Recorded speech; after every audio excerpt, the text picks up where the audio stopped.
Muy buenos días, ¿cómo están? Espero que se encuentren bien.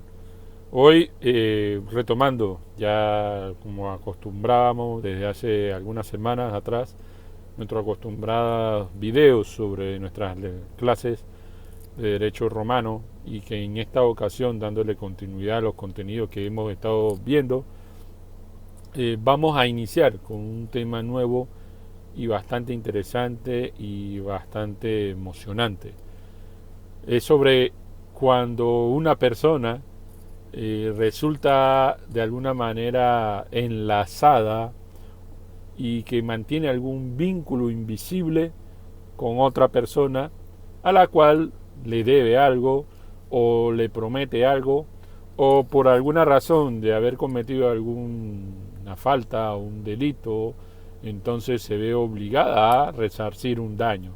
Y es precisamente el tema de las obligaciones, la teoría general de las obligaciones.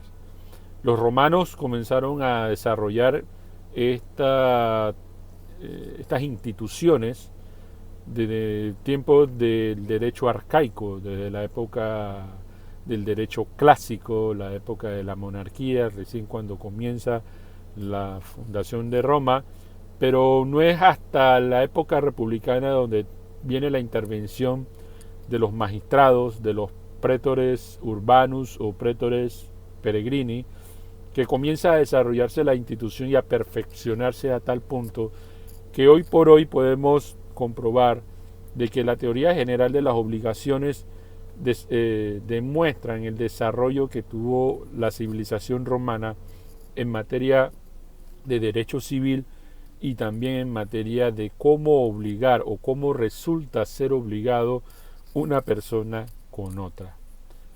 Cuando analizamos estas instituciones nos podemos dar cuenta que desde el punto de vista de las obligaciones o desde el punto de vista de este vínculo podemos concluir o podemos entender que la obligación representa un activo o un crédito. De ahí se conoce también a las obligaciones como el derecho de crédito. Y es precisamente la relación o la unión, el vínculo que hay entre dos personas. Una que puede ejercer una acción con otra y esta otra que es la que resulta obligada, constreñida y comprometida a realizar algo, a dar algo o simplemente para realizar una actividad. Entonces, las obligaciones vienen a representar ese vínculo invisible que hay entre dos personas, entre dos sujetos, con respecto a un objeto que hay que realizar frente a un objeto que hay que dar. Es por ello que una obligación se puede definir como todo acto jurídico en el que una persona ejerce una fuerza o una capacidad de constreñir o de obligar a otra a dar, prestar, hacer o no hacer una determinada cosa.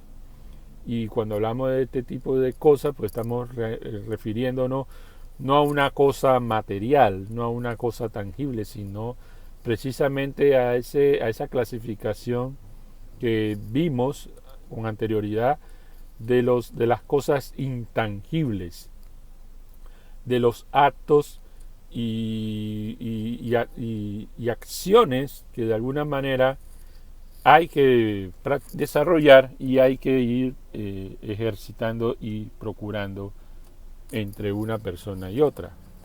Es así, pues, los romanos, dentro de la teoría general de las obligaciones, dentro de esa clasificación que ellos comenzaron a desarrollar, podemos encontrar que se dividían dos grandes grupos de tipos de obligaciones o de las características de las obligaciones.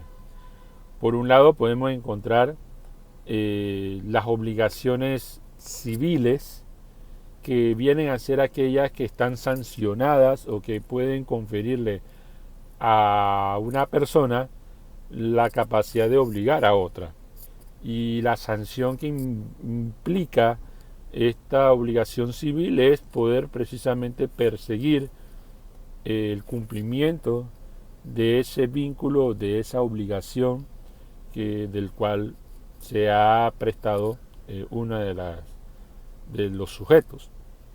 Y por el otro también podemos encontrar que los romanos identificaron que habían cierto tipo de obligaciones que de alguna manera, reconociendo que existían, carecían de esa capacidad o de ese elemento de la sanción, de la acción, que no eran reguladas por el derecho civil.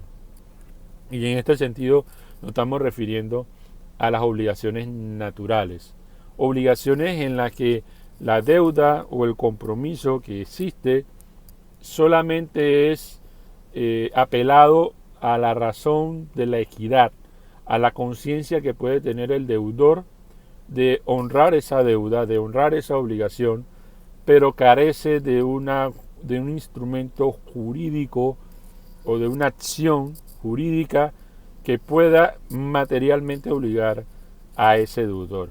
Las obligaciones naturales existieron desde un inicio, sobre todo cuando, recordando que habían cierto tipo de personas que carecían de la ciudadanía, pero que por alguna razón resultaban que se generaban obligaciones entre personas que el derecho civil no contemplaba en función de los actos jurídicos.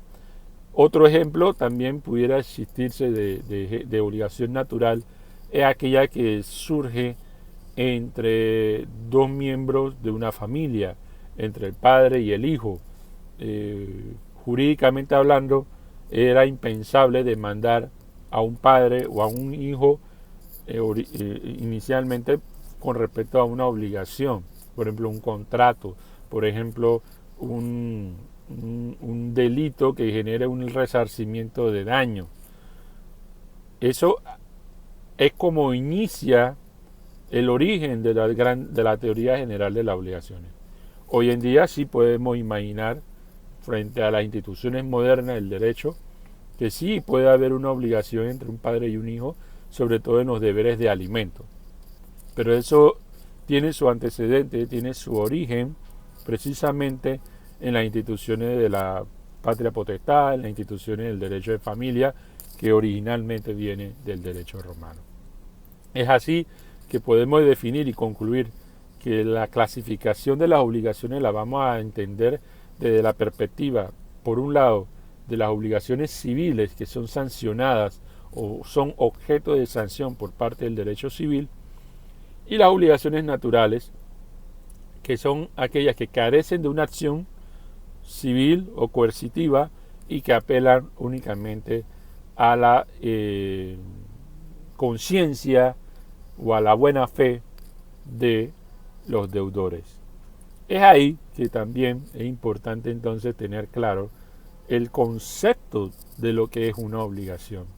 Y no es más que ese vínculo, ese lazo que existe entre un sujeto activo llamado acreedor, el cual puede constreñir, obligar y comprometer a otra persona, llamada el sujeto pasivo, el deudor, el cual se ve obligado, comprometido y de alguna manera pues forzado dentro de este vínculo a cumplir con un objeto.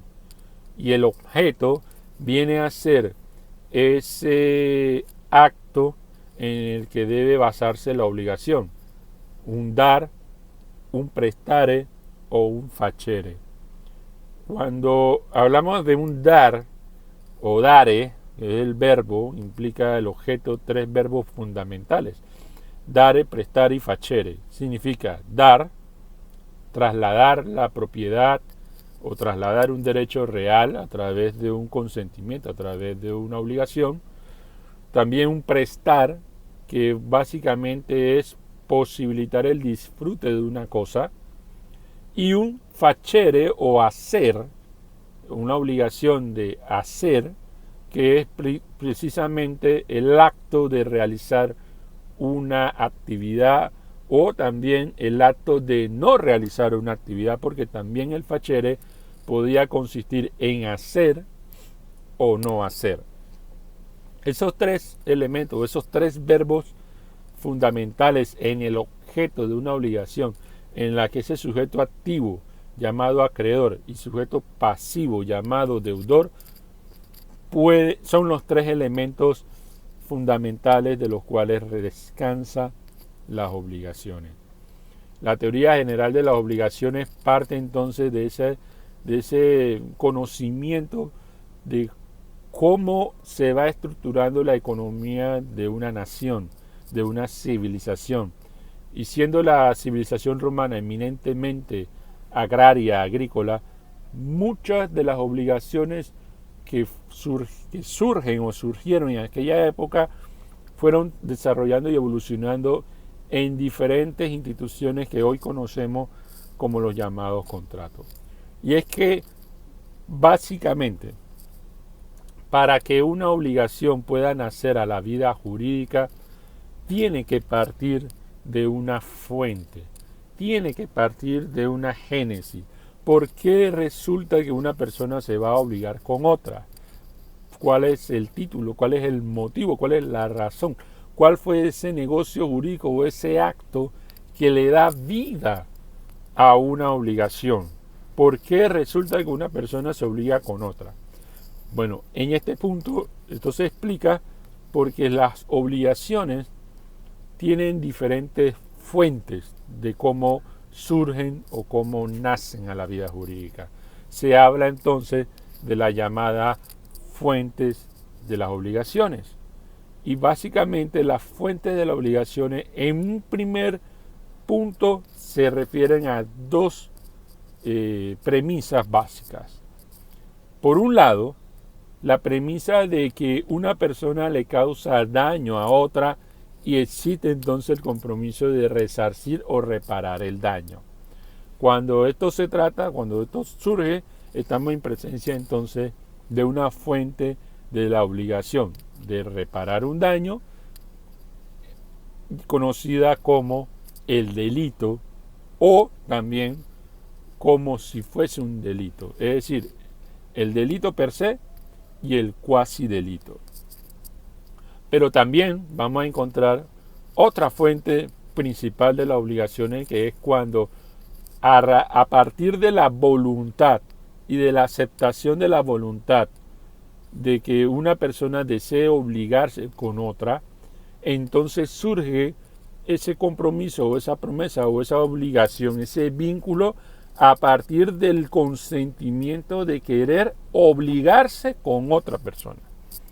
Y es ahí en donde estamos en presencia de la figura o institución llamada contratos, que es el acuerdo de voluntades con el fin de realizar un acto o un objeto que le da vida al contrato. Entonces, el contrato es otra fuente de las obligaciones y también con ello, consecuentemente, también hay actos como si fuesen contratos, los llamados cuasi contratos, que es otra de las fuentes de las obligaciones. Así que las dos grandes subdivisiones por las cuales las fuentes de las obligaciones surgen son precisamente, por un lado, por la vía de la reparación de un daño causado por un delito o un cuasi delito, y por el otro, la voluntad de querer comprometerse a partir de un contrato o también resultado de un cuasi contrato. Estas teorías básicamente nos dan el punto de partida para el gran tema que es muy emocionante y que hoy en día como instituciones jurídicas se han mantenido a lo largo de los años, miles y miles de años, que es precisamente la fuente de las obligaciones a partir del contrato. Y es con ello que vamos a dar inicio durante estos meses, y ustedes que también van a tomar el protagonismo de estas clases, con la explicación de cada uno de los contratos. Vamos a dejar estos puntos aquí y en el próximo video vamos a adentrarnos en la teoría de los contratos y en qué consiste cada uno de ellos.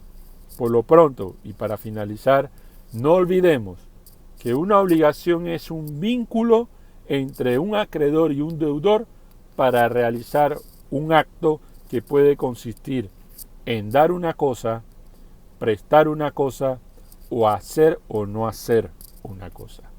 Con estas palabras finales iniciamos esta breve introducción a la gran teoría de las obligaciones. Muchas gracias.